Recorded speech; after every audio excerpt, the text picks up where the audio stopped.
North Bengal বেড়াতে আসলে শিলিগুড়ির ওপর দিয়েই আমরা যাই। আর এই শিলিগুড়িতে একমাত্র ভালো খাবার হোটেল আমাদের তো ভীষণ পছন্দ কল্পতরু। কল্পতরু দুটো রয়েছে, তার মধ্যে এই কল্পতরু হচ্ছে সবথেকে পুরনো। ভাত, ডাল, মাছ, মাংস, তরকারি যা কিছু নেবেন সব কিছুই কিন্তু আলাদা। এখানে কিন্তু থালি সিস্টেম নেই। তো আমরা নিয়েছিলাম ভাত, আলু ভাজা, একটা তরকারি আর ধোকার ডালনা, সঙ্গে চিংড়ি মাছের মালাইকারি, আর নিয়েছিলাম পাঁঠার মাংস। কাঁসার থালার উপরে কলা পাতা বিছিয়ে তারপর ভাত, তরি তরকারি সব কিছু সাজিয়ে দেওয়া হয়। এখানে কল্পতরু কিন্তু পরপর দুটো রয়েছে। এটা হলো সব থেকে পুরনো কল্পতরু। এই হলো কল্পতরুর বাইরের দিকের অংশ। ওই যে ঘড়িটা দেখা যাচ্ছে, ঠিক এই ঘড়িটার পাশেই রয়েছে এই কল্পতরু। এখন দেখাচ্ছি আমরা তিরুপতি লজ। এনজেপি স্টেশনের ঠিক পাশেই হচ্ছে এই তিরুপতি লজ। এখানে একটা মন্দির আছে, সেই মন্দিরের আরতি এখন দেখতে পাচ্ছি।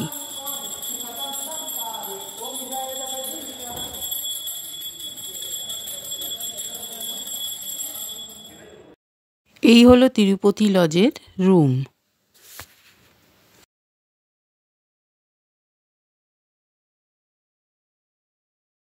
এই হলো বাথরুম। বাথরুমে গিজার থেকে শুরু করে মোটামুটি শাওয়ার সবই আছে, কিন্তু বাথরুমটা আরেকটু পরিষ্কার হলে ভালো হতো।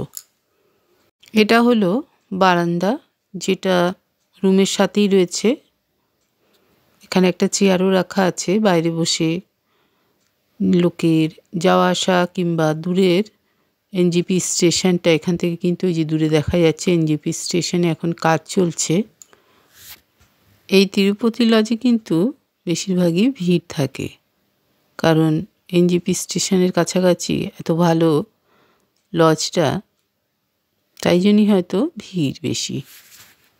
আগেই বলে রাখি, রুম ভাড়া কিন্তু একটু দরাদরি করে নিতে হয়। আর এই লজে 24 ঘন্টায় কিন্তু সার্ভিস দেয়া হয়ে থাকে। পাশে কিন্তু লিফট রয়েছে এরকম। ঠিক এই যে লিফটটা রয়েছে, লিফটের পাশেই কিন্তু রয়েছে আমাদের রুমটা। এটা হচ্ছে রুম, আর এখানে রয়েছে জায়গা রয়েছে। এখানে কেমন 2-3 তলা পর্যন্ত রয়েছে, ওপরটা নিচটা, পাশেই সিঁড়ি রয়েছে, সিঁড়ির পাশেই রয়েছে লিফট, আর পরপর সাজানো রুম। রুমটা হচ্ছে এরকম, ঠিক রুমের পাশেই রয়েছে ব্যালকানি। সকালবেলা উঠে পড়েছি, আজকে আমরা চলে যাব। আর উঠে দেখলাম এনজেপি স্টেশনটা এই দূরে দেখা যাচ্ছে। রেডি হয়ে নিচে নেমে পড়েছি। এই হলো রিসেপশন। রুমে ঢোকার আগে কিন্তু রুমের পেমেন্টটা দিয়ে তারপরে ঢুকতে হয়, কারণ অনেক সময় অনেকের ট্রেন সকালে কিংবা মাঝরাতে থাকে, তো সেই কারণেই এরা আগে পেমেন্টটা নিয়ে নেয়। এই হলো তিরুপতি লজের বাইরেটা। পরপর রয়েছে অনেকগুলোই লজ, কিন্তু আমাদের সবথেকে পছন্দ এই তিরুপতি লজটা।